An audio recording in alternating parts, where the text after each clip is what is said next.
Quelle plante quand je tousse? On va aller chercher des plantes aux propriétés antivirales, anti-infectieuses, antibactériennes, antiseptiques.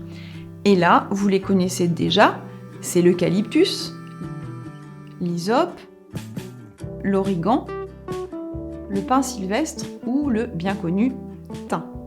Mais ça peut être un petit peu plus complexe que ça. Déjà, ce qu'il faut identifier, c'est si votre toux est grasse ou sèche. Si vous avez une toux grasse, évidemment que ces plantes désinfectantes et asséchantes sont pertinentes. Mais si votre toux est sèche, on va aller chercher de la douceur. Cette douceur, on la trouve dans des plantes qu'on appelle émollientes. Dans émollient, on entend mou. Ça vient du latin émollire, qui veut dire rendre mou. Et donc ces plantes à mucilage, ce sont la mauve, la guimauve, le bouillon blanc, le coquelicot ou la prime vert. Comment ça fonctionne les mucilages? Petite démo.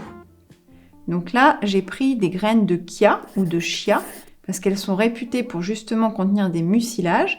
Et donc vous allez vous rendre compte par vous-même que quand on verse de l'eau, on va attendre un petit peu. Et là, en fait, ça fait ces petits aspects très gélatineux. Ça fait comme une petite pâte assez glissante. Et c'est ça qui va venir tapisser les bronches quand on prend des plantes à mucilage.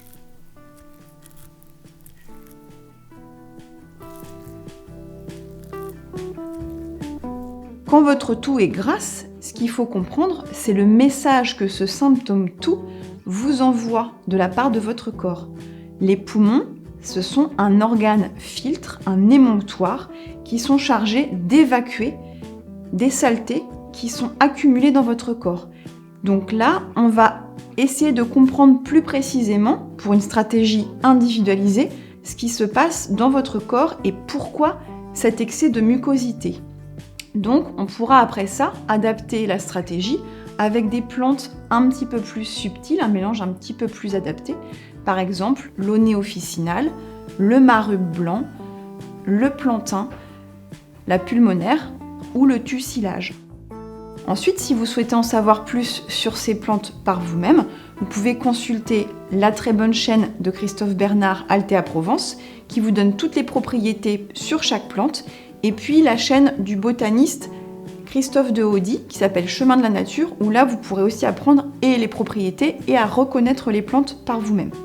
Voilà, si vous avez aimé cette vidéo, eh bien, je vous propose de liker, n'hésitez pas à nous faire des commentaires, et je vous dis à bientôt pour des conseils de paysannes herboristes.